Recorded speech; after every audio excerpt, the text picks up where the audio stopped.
आज निकालेंगे मती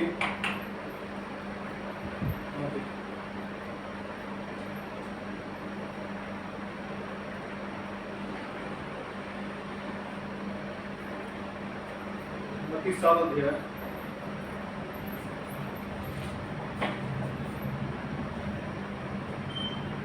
मती 7 अध्याय उसका 7 से लेकर 12 तक बात करें।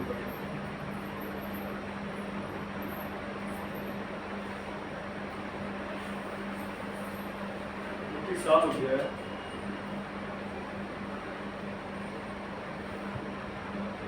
उसका 7 से लेकर 12 तक बात करें।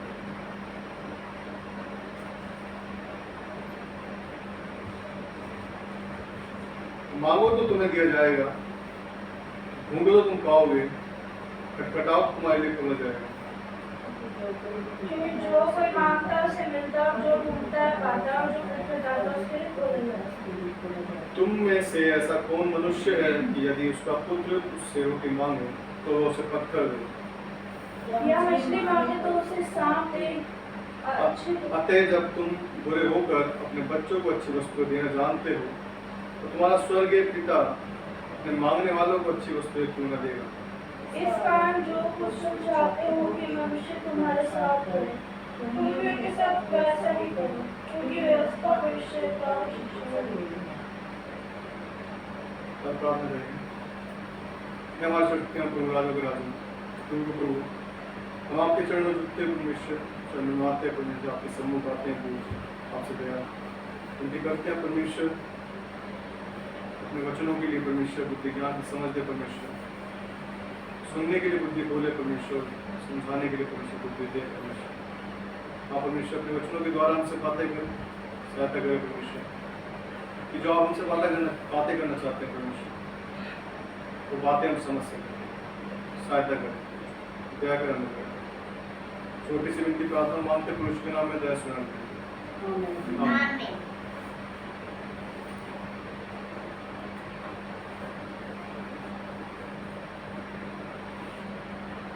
हमने वचन में पढ़ा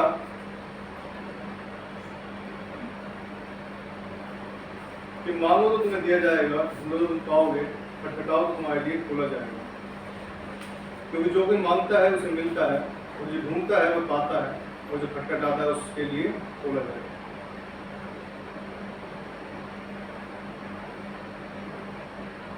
तो वचन में हम देखते हैं, जैसा हम जानते हैं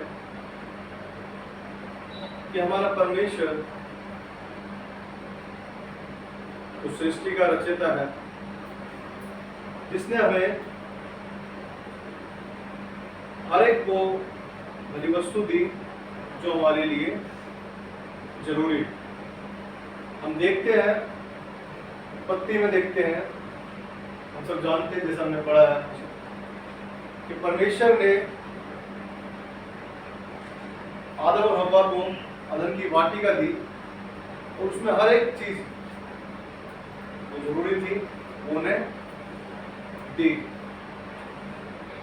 हर एक वस्तु, कुछ नहीं छोड़ा, हर एक चीज की उसमें। लेकिन हम अपनी गलतियों की वजह से उसे क्या करते हैं, खो देते हैं। हम अपनी आशीषों को खो देते हैं, जो हमारे पास होना चाहिए वो हमारे पास नहीं रह पाता। क्यों नहीं रह पाता? क्योंकि हम कुछ ना कुछ उसमें गलतियां करते हैं, हम परमेश्वर के अनुसार नहीं चलते, अपने पापों से पश्चाताप नहीं करते, हम अपने पापों से नहीं फिरते। लेकिन यदि हम उससे फिर जाए तो परमेश्वर हमें उससे क्षमा करने में सक्षम है।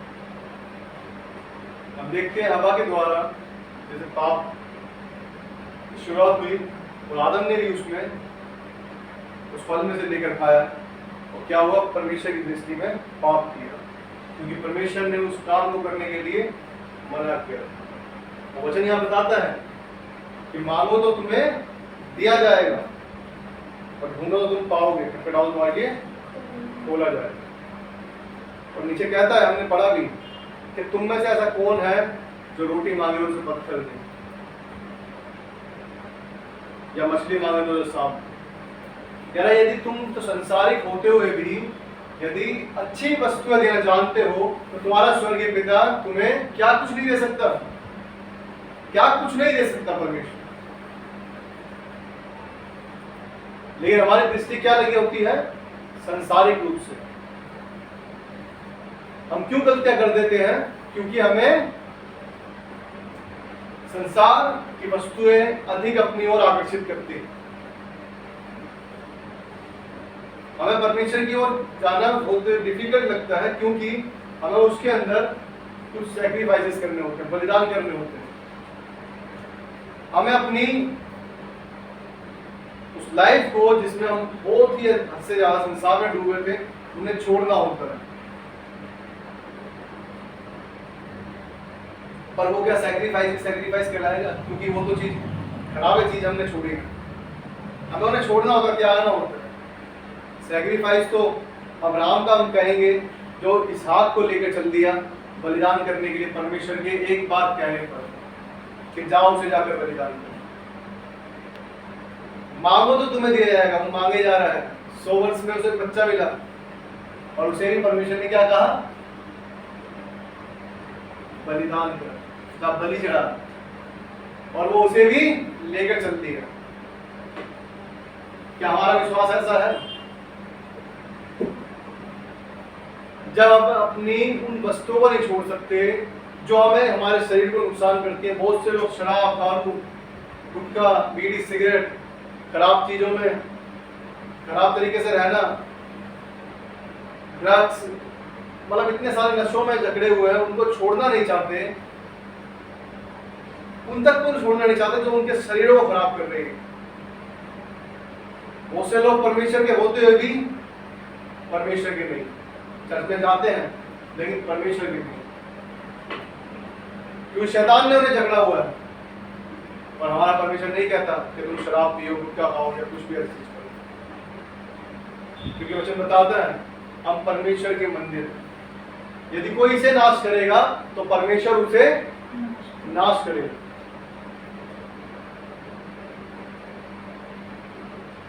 यदि कोई हमारे घर में जबरदस्ती घुसना चाहे, नुकसान पहुंचाना चाहे, तो क्या हम उसे रोकेंगे? नहीं, हम उसे रोकेंगे, क्योंकि वो हमारा घर है। हम बोलेंगे तेरी हिम्मत कैसे हुई हमारे घर में आने की, तेरी हिम्मत कैसे हुई इसे तोड़ने की, कैसे हिम्मत हुई इस पर करने की। जब परमेश्वर ने अपने मनुष्य को अपने हाथों से बनाया, कितना प्रेम से बनाया हुआ सोच सकते हैं। सब बातों को हम देखते हैं, उसने कहा और वो हो गया। लेकिन उसने कैसे बनाया? अपने हाथों से बनाया। मिट्टी ली और उसको क्या करा? हाथों से बनाया। और श्वास फूका उसने, अपना श्वास उसने हमें दिया है। जो हम जी रहे हैं, चल रहे हैं, बैठ रहे हैं, उठ रहे हैं, खा रहे हैं, पी रहे हैं, कुछ भी कर रहे हैं, वो क्या है? उसके श्वास के द्वारा। यदि वो अपनी श्वास को भी छीन ले तो हम, कि हमारा शरीर क्या है? सिर्फ मिट्टी है, कुछ भी नहीं रहेगा। मांगो तो तुम्हें दिया जाएगा, ढूंढो तो पाओगे, खटखटाओ तो तुम्हारे लिए खोला जाएगा। क्या हमारे पास इतनी क्षमता है कि हम अपने उन चीजों को छोड़ सकें जो हमें नुकसान पहुंचाती है? परमेश्वर ये नहीं कह रहा तुम्हारी जो अच्छी चीजें उसको भी हटा दो। जहाँ तुम कह रहे हो तुम गरीबों को दान देते थे, परमेश्वर ये नहीं कह रहा गरीबों को दान देना बंद कर दो और मुझे दे दे, क्या भवन में दे दो। गरीबों को तो अच्छी बात है, अनाथों की सुधि लेना अच्छी बात है। परमेश्वर तुम्हारे से अच्छी बातें नहीं छोड़ने की कह रहा है।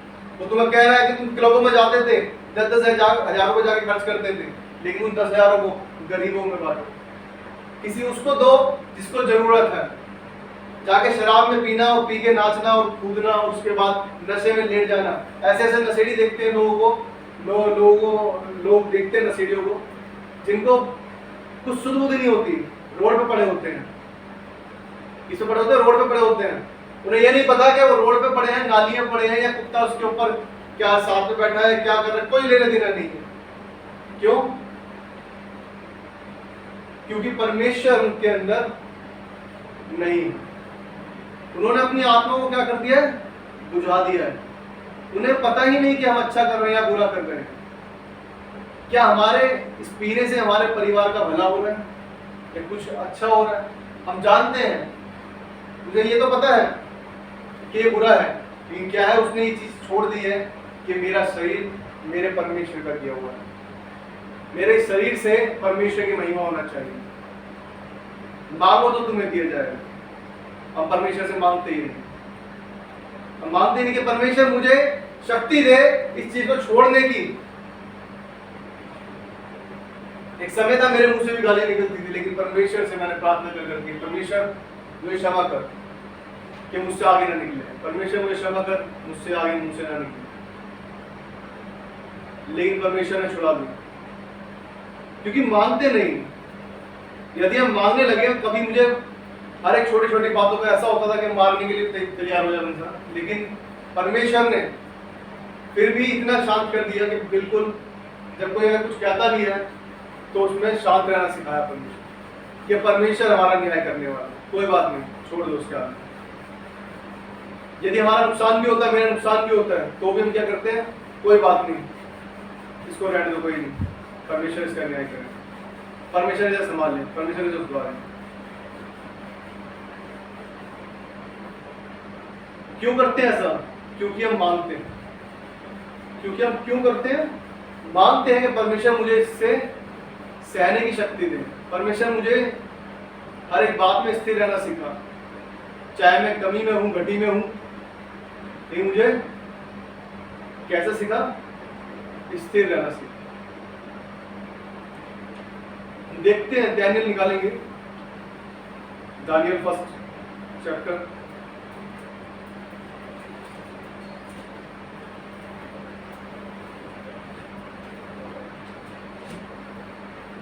दानियल फर्स्ट चैप्टर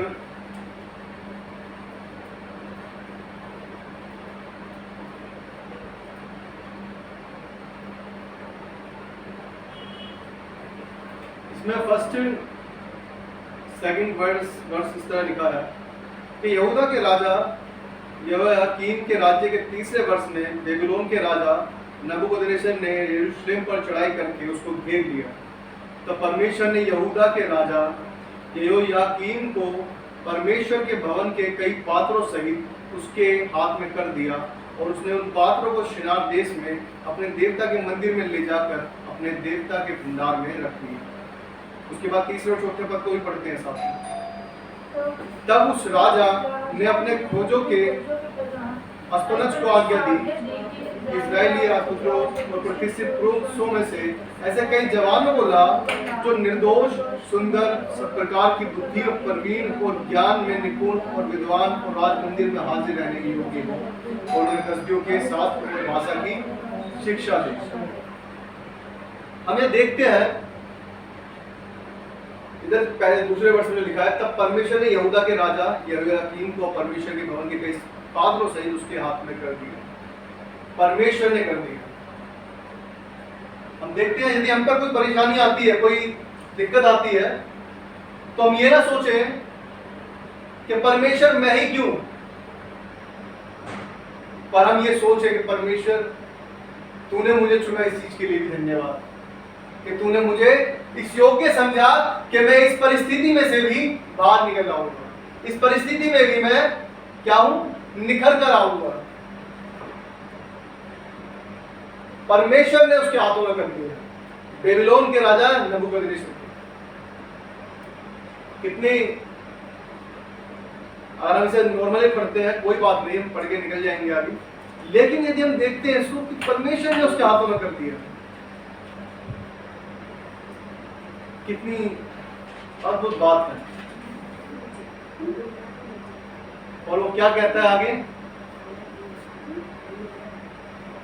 वचन में कहता है, तब उस तीसरे पद में, तब उस राजा ने अपने खोजों के प्रधान अस्पनज को आज्ञा दी कि इजराइली राजपुत्रों और प्रतिष्ठित पुरुषों में से ऐसे कई जवानों को ला जो निर्दोष, सुंदर और सब प्रकार की बुद्धियों, प्रवीण और ज्ञान में निपुण और विद्वान और राज मंदिर में हाजिर रहने के योग्य हो, और उन्हें कसदियों के शास्त्र और भाषा की शिक्षा दे।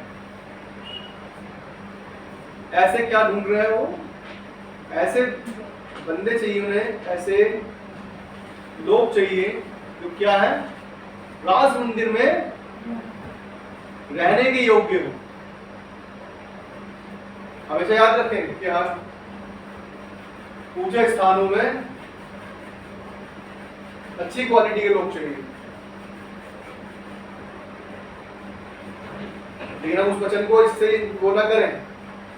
ये कुरिन्थियों में लिखा है कि उसने ऐसे मूर्खों को, बुद्धिमान को, जो कुछ है भी नहीं, ऐसे ऐसों को चुन लिया है, लिखा है वचन में कि जो कुछ भी नहीं है उनको भी चुन लिया है। तो हम उसको उससे कंपैरिजन ना करें। हमें हाजिर रहना है परमेश्वर की उपस्थिति है, परमेश्वर के सम्मुख। तो कैसे होना पड़ेगा? उसके योग्य रहने के योग्य। उसे ढूंढा तो है उसने, लेकिन कैसा करा उसने? उसे बनना है उसके योग्य। कैसा बनना है? उसके निपुण, योग्य बनना है। योग्य बनने के लिए क्या करना होगा हमें? पहली चीज है जो हमें करनी होगी, हमें किसी से डरना नहीं होगा। हमें क्या होगा? हमें परमेश्वर के लिए विश्वास योग्य रहना होगा। परमेश्वर के लिए विश्वास योग्य रहना होगा। कोई डरना नहीं होगा कि हमें क्या नुकसान होगा, हम पे कोई क्या करने वाला है। यदि हम परमेश्वर की ओर से हैं, यदि हम परमेश्वर की बातों को मानते हैं, यदि हम परमेश्वर के योग्य चाल चलते हैं, तो हमें किसी भी चीज से डरने की आवश्यकता नहीं।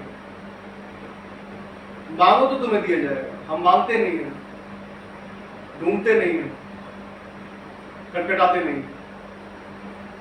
वचन लिखा है पहला कुरिन्थियों उसका 1 चैप्टर 27 और 28 में इस तरह से लिखा है, और 29 में लिखा है, परंतु परमेश्वर ने जगत के मूर्खों को चुन लिया है कि ज्ञानवानों को लज्जित करे, और परमेश्वर ने जगत के निर्बलों को चुन लिया है कि बलवानों को लज्जित करे, और परमेश्वर ने जगत के नीचों और तुच्छों को, वरन जो है भी नहीं उनको भी चुन लिया है कि उन्हें जो है व्यर्थ ठहराए, ताकि कोई प्राणी परमेश्वर के सामने घमंड ना करने पाए। क्या कह रहा है? घमंड ना करने पाए। हमें जब परमेश्वर के मंदिर में रहना है, क्या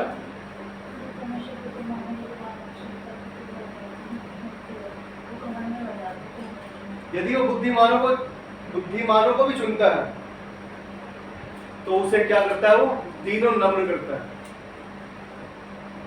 वचन लिखा है, वो इसलिए किसने लिखा है? कि इसलिए चुन रहा है वो कि जो लोग अपने आप में बुद्धिमान समझते हैं कि मैं पता नहीं क्या हूं, मुझसे ज्यादा बुद्धिमान कोई नहीं। इसलिए परमेश्वर ने जब देखते हैं हम, परमेश्वर ने 12 चेलों को चुना, यीशु मसीह ने 12 चेलों को चुना। कोई चुंगी लेने वाला है, कोई मछली पकड़ने वाला है, सब क्या है? कोई पढ़े लिखे नहीं, अनपढ़ है। और लोग देखकर क्या कहते थे? क्या ये वही है मछली पकड़ने वाला? इतना ज्ञान कहां से आया इसके पास? क्योंकि वो उनके साथ चला, वो यीशु मसीह के साथ चले। यीशु मसीह उनके साथ चला और वो उनके साथ चले। और जैसी संगत होती है वैसी रंगत होती है। जब हम परमेश्वर के साथ रहते हैं तो परमेश्वर की बातें और परमेश्वर का प्रकाश हम पर दिखता है। चुन लिया, क्यों चुन लिया उसने? कि उनको लज्जित करे जो अपने आप में समझते हैं, घमंड करते हैं कि मैं पता नहीं क्या हूं, मैं बिजनेसमैन हूं, बहुत पैसा है मेरे पास, मैं बुद्धिमान हूं, मैं बहुत ज्यादा मेरे पास है, इसलिए चुन लिया। लेकिन वो ये नहीं कहता कि वो बुद्धिमानों को नहीं चुनता। पौलुस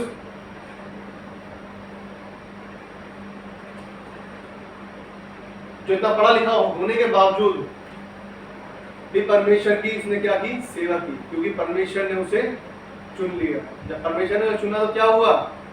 वो बदल गया, सब कुछ बदल गया उसका। वो दीन और नम्र हो गया और परमेश्वर की सेवा करने लगा। इसलिए बुद्धिमानों को भी चुनता है। ये नहीं कि बुद्धिमान है तो मतलब वो चुनेगा नहीं, लेकिन वो चुनता है उन मूर्खों को, जैसे लिखा मूर्खों को, तुच्छों को, और जो है भी नहीं, ऐसे क्यों चुनता है? क्योंकि जो सच में अभी तक भी जिनकी आंखों पर पर्दा लगा हुआ है, जिनकी आंखों पर पट्टी बंधी हुई है, जो सोचते हैं कि हम ही हैं जो भी कुछ है, परमेश्वर उन्हें कर देता है। ऐसा आशीषित करता है कि लोग देख कर कहते हैं कि हाँ ये सच में अद्भुत बात। हम सब जानते हैं बेनियन के बारे में। यदि हम उनकी टेस्टिमनी सुने तो कहते हैं कि वो आइसक्रीम बेचा करते थे, आइसक्रीम बेचते थे। अब लोग कहेंगे क्या नाम है, जिन्होंने देखा होगा आइसक्रीम बेचने वाला, आइसक्रीम बेचने वाला, और जब वो आज देखते हैं कि लोग मिलने के लिए उनसे, कि परमेश्वर के दास से मिलने के लिए क्या है, तरसते हैं कि जाके हम उससे एक बार मिल लें। परमेश्वर के दास से मिलने के लिए क्या है, सोचते हैं कि एक मौका मिल जाए। दूसरे लोग सोचते होंगे तो आइसक्रीम बेचा करता था, आज परमेश्वर ने कहां से पहुंचा दी। जब परमेश्वर कार्य करता है तो वो ऐसा नहीं करता, वो ऐसा करता है कि जैसा दानियेल में पढ़ा कि निपुण लोगों को रहने के लिए चुनता है अपने पास, कि उसके मंदिर में क्या है, हाजिर रहने का। निपुण, प्रवीण, सब प्रकार की बुद्धि में प्रवीण, क्या ज्ञान में निपुण, विद्वान, राज मंदिर में हाजिर रहने की योग्य। ये नबूकदनेस्सर राजा ने आज्ञा दी थी, बेबीलोन के राजा ने, क्योंकि उसे ही पता है कि मंदिर में कैसा रहना चाहिए इंसान, इस तरह से परफेक्ट होने चाहिए कि जो निर्दोष हो। हमने वचन पढ़े, मांगो दिया जाएगा, ढूंढो तो पाओगे, खटखटाओ तो माइल खोला जाएगा। हम दानियेल के जीवन से देखते हैं यहाँ पे दानियेल और उनके तीन दोस्त शद्रक, मेशक, अबेदनगो, हम देखते हैं दानियेल 1:9 में लिखा है इस तरह से, परमेश्वर ने खोजों के प्रधान के मन में दानियेल के प्रति कृपा और दया भर दी। परमेश्वर ही करता है। कौन करता है? परमेश्वर ही करता है। यदि हम सोचे कोई हम पर आकर हमला कर रहा है, कोई हमसे लड़ रहा है, कोई हम पर ये अत्याचार कर रहा है, लेकिन यदि हम सही हैं, जब हम अच्छे हैं, हम जानते हैं कि परमेश्वर की दृष्टि में हम सही चल रहे हैं, तो यदि हम पर ऐसी चीजें आती हैं, कोई परेशानी, दिक्कतें, सताव, तो क्या है, ये एक तरह से परमेश्वर की ओर से है। तो परमेश्वर हमें उससे निकालेगा भी, जैसा उसने लिखा कि परमेश्वर ने खोजों के प्रधान के मन में दानियेल के प्रति कृपा और दया भर दी।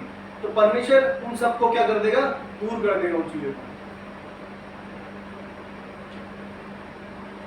बेबीलोन ने क्या चढ़ाई की और यरूशलेम को उनके हाथों में कर दिया परमेश्वर ने। आपको क्या दी है?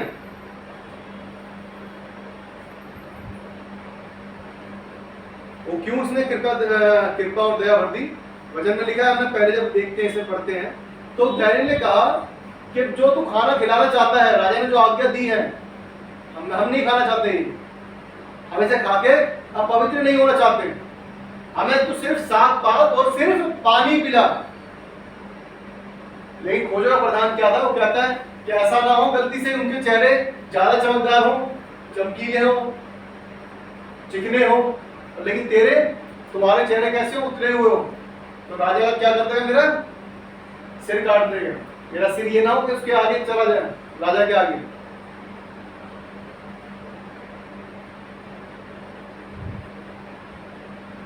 इसलिए वो जो खोजा है वो ये कह रहा है कि तुम भी क्या नाम है, यही खा लो, इससे अच्छा दो। लेकिन दानियेल ने क्या कहा?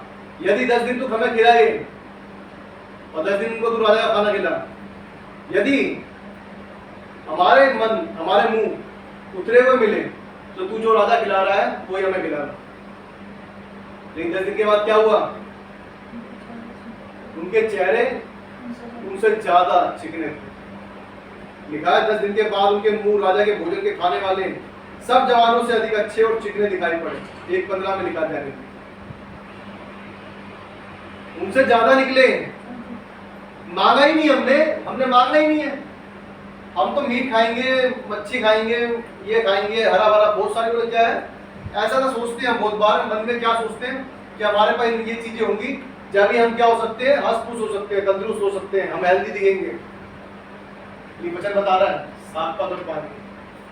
उन्होंने वो हरी सब्जियां खाई, लेकिन परमेश्वर ने क्या कर दिया? उन्हें उनसे ज्यादा 10 गुना ज्यादा निपुण निकले। कितनी अद्भुत बात है कि परमेश्वर के साथ जब चलते हैं ना, तो हम कुछ भी खाएं, प्रार्थना करते, परमेश्वर उसमें आशीष देता है। परमेश्वर उसमें वो सामर्थ्य देता है जो बाकियों में नहीं। क्या राजा जो खा रहा था वो क्या खराब खा रहा होगा? क्या जिस राज्य का वो राजा, जिस देश का वो राजा है, वो क्या करता होगा? जो बेस्ट चीज होंगी वो उसकी मेज पे होंगी, तो वो कह रहा जो मैं खाता हूं वो नहीं खिला। लेकिन उन्होंने क्या कर दिया? ठुकरा दिया। क्या चीज दिखाती है चीजें हमें? क्या दर्शाती है चीज? ये दिखाती है कि हमें संसार के प्रति प्रेम नहीं रखना, हमें उन बढ़िया बढ़िया वस्तुओं की वो नहीं रखनी कि हमें ये मिल जाए, हमें वो मिल जाए, ये मिल जाए। लेकिन डैनियल ने क्या करा, उससे चुना कि हम अपवित्र ना हो जाए, क्या परमेश्वर के प्रति अपवित्र ना ठहरे। इसलिए उसने क्या कहा, हमें वही खिला से 7 पात।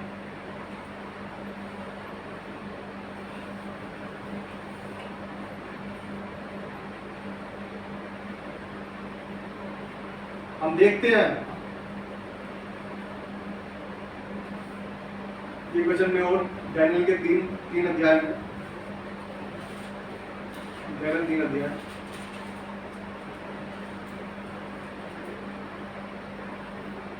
और उसका 17 और 18 पद को ही पढ़े। हमारा परमेश्वर जिसकी हम उपासना करते हैं वह हमको उस धधकते हुए भट्टे की आग से बचाने की शक्ति रखता है, वरन हे राजा वह हमें तेरे हाथ से भी छुड़ा सकता है। परंतु यदि नहीं तो हे राजा तुझे मालूम हो कि हम लोग तेरे देवता की उपासना नहीं करेंगे और न तेरी खड़ी कराई हुई सोने की मूर्ति को दंडवत करेंगे। क्या नहीं करेंगे? दंडवत नहीं करेंगे। मांगना, ढूंढना, खटखटाना। इन्होंने मांगा, इसलिए इनके पास क्या निकली? बुद्धि निकली।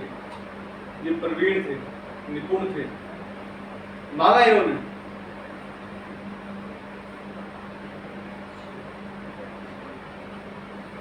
और आज ये किसमें है? आग के भट्टे में जाने वाले हैं। क्यों जाने वाले हैं? क्योंकि ना सोने की मूर्तियों को, सोने की मूर्ति को कन्वर्ट नहीं किया इन शद्रक, मेशक, अबेदनगो, इसमें डैनियल नहीं है।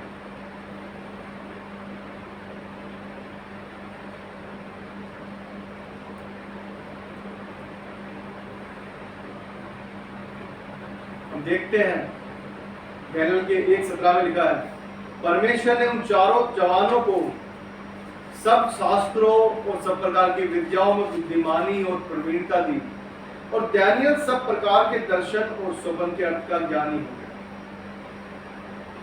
क्यों? क्योंकि उन्होंने मांगा परमेश्वर से, परमेश्वर से मांगा और क्या करा? डैनियल को अलग से क्या मिला है? को सब दर्शनों और स्वप्नों का अर्थ का ज्ञानी हो गया। ढूंढा उसने परमेश्वर के पास जाकर।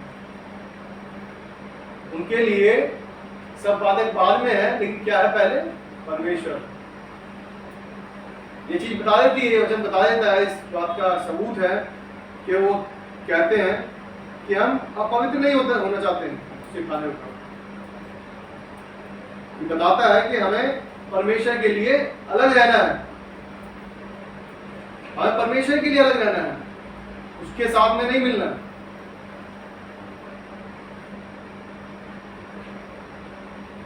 आठ वचन में लिखा है, परंतु दानियेल ने अपने मन में ठान लिया कि वह राजा का भोजन खाकर और उसके पीने का दाखमधु पीकर अपवित्र ना हो, इसलिए उसने फौजों के प्रधान से विनती की कि उसे अपवित्र ना होना।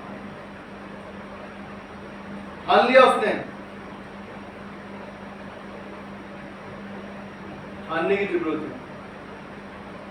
वही जब वचन में देखते हैं 3रे चैप्टर में, जैसा हमने देखा अभी 17-18 में, वो लिखता है वो परमेश्वर बचा सकता है, लेकिन साथ में एक वर्ड उसने यूज किया 18 में, परंतु यदि नहीं, क्या कह रहा है? परंतु यदि नहीं, अगर नहीं बचाता तो भी हम नहीं झुकने वाले।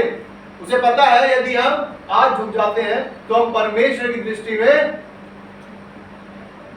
निकाल दिए जाएंगे, परमेश्वर के सामने से हटा दी जाएगी, क्योंकि हम एक इस सोने की मूर्ति के आगे दंडवत कर रहे हैं, राजा के डर के मारे।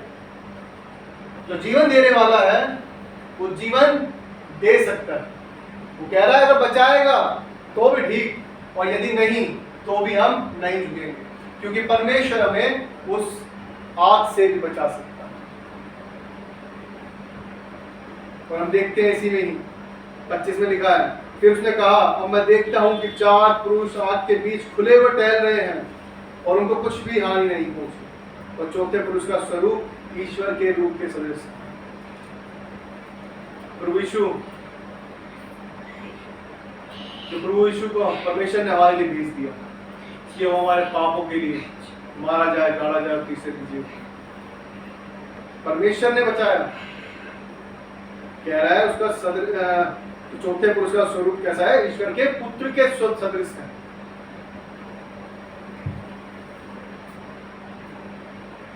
और लिखा है 24 पद में लिखता है, क्या हमने उस आग के बीच 3 ही पुरुष बंधे हुए नहीं डलवाए? क्या डलवाए थे? हाथ वाथ बांध के डलवा दिए थे। अभी हम सोच सकते हैं जिस भट्टे को इतना धमकाया गया था, यदि हम हाथ बांधे नहीं तो भी अगर उसे फेंक दें तो भी जल जाएंगे वो तो, लेकिन बांध के डलवाया। और वचन बताता है क्या है, उनकी रस्सियां क्या है? खुले हुए, वो खुले हुए घूम रहे हैं। जब हम पर विपत्ति आती है, जब हम पर परेशानी आती है, शैतान तो हमें बांधना चाहता है, लेकिन परमेश्वर हमें रिहा करता है उन सबसे। जब हम जान जाते हैं कि परमेश्वर वो शांति का राजकुमार, उसे ही पढ़ लेंगे रोमियो 16:20। रोमियो 16:20।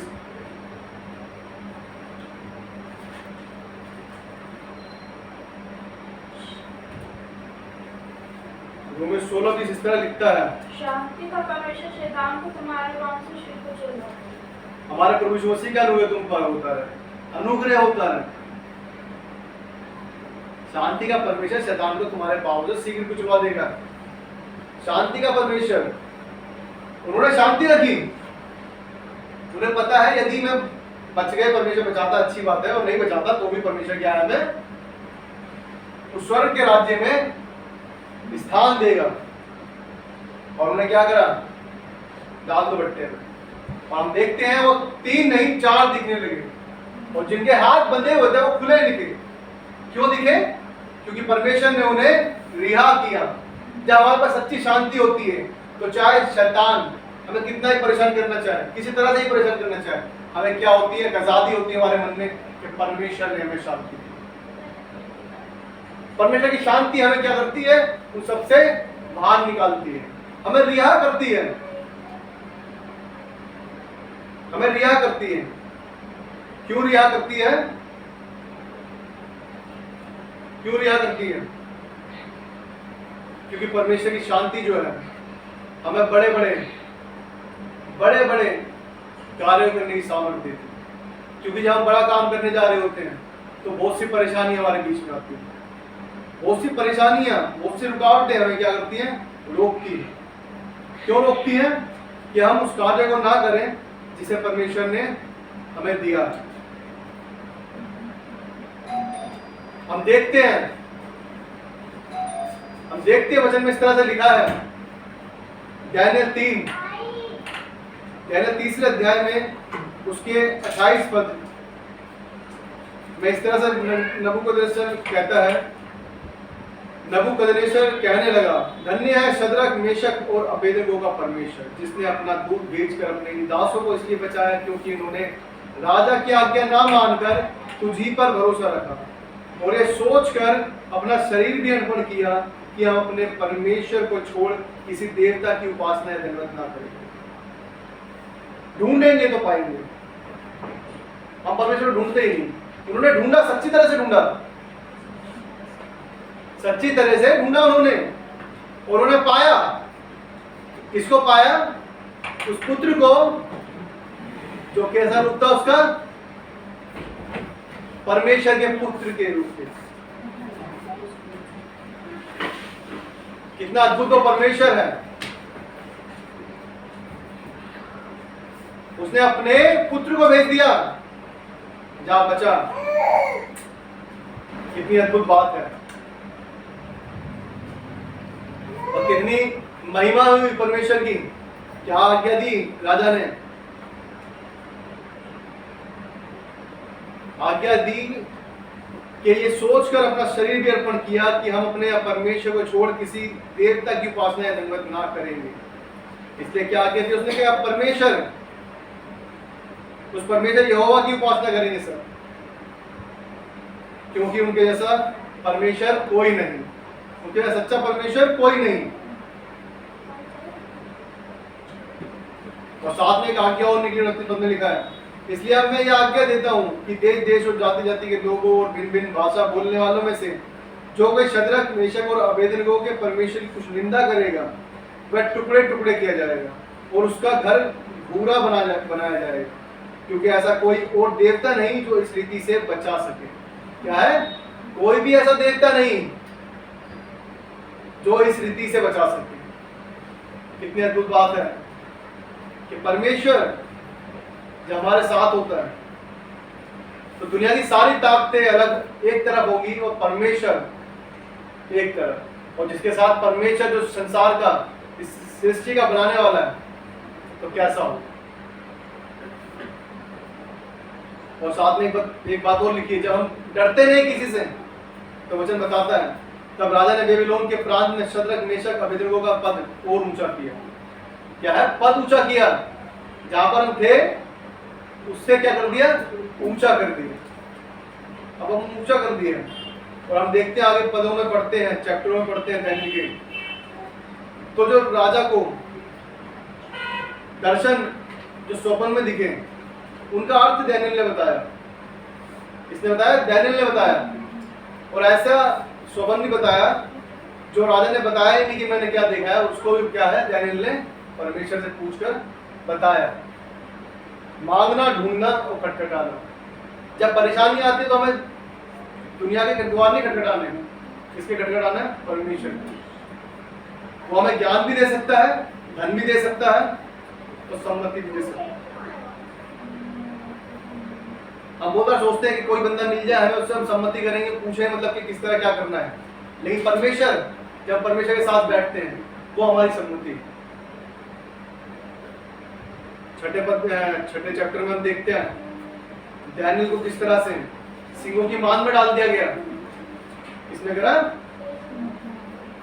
सिंहों की मान में डाल दिया गया। लेकिन लिखा है 6 के 10 में इस तरह से लिखता है, जब दानियेल को मालूम हुआ कि उस पत्र पर हस्ताक्षर किया गया है तब वह अपने घर में गया जिसकी उपरोटी कोठरी की खिड़कियां यरूशलेम की ओर खुली रहती थी, और अपनी रीति के अनुसार जैसा वह दिन में 3 बार अपने परमेश्वर के सामने घुटने टेक कर प्रार्थना और धन्यवाद करता था वैसा ही तब भी करता था।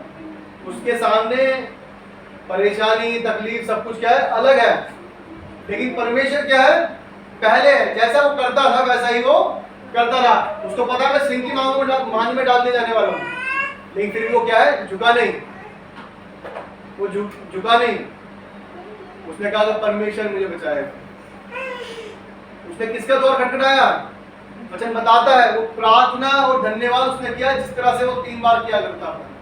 ये खटखटाना है द्वार। जब परमेश्वर के सम्मुख बैठते हैं उसका ही द्वार खटखटाया उसने उस समय। और क्या लिखा है? कितनी अच्छी बात है। हम अगर हम परेशानी होगी, हम पे परेशानी आएगी तो हम धन्यवाद भूल जाएंगे। हम क्या करेंगे? अरे परमेश्वर मुझे बचा ले, परमेश्वर ये दे दे, परमेश्वर वो कर दे, ये कर दे। लेकिन वचन बताता है, जब लिखा है कि उसने उसके साथ परमेश्वर के सामने घुटने टेक कर प्रार्थना और धन्यवाद करता था। क्या करा उसने? वैसा ही तब भी करता रहा। तब भी करता रहा।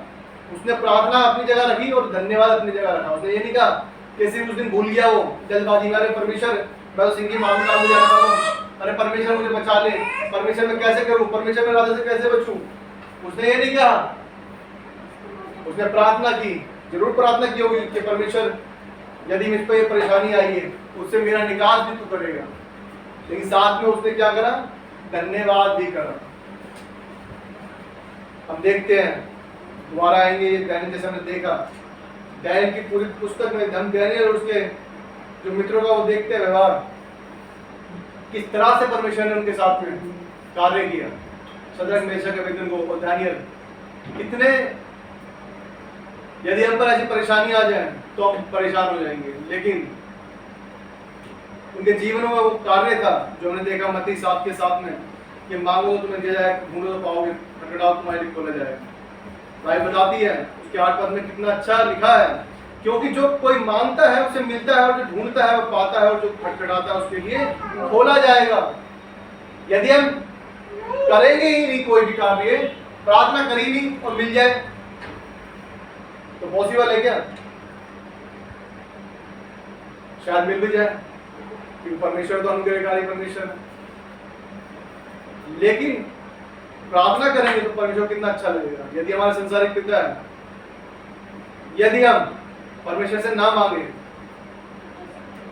क्योंकि वो तो कहता है कि उसकी दृष्टि अच्छे और बुरे दोनों पे लगी रहती है, वो दोनों को चलाता है।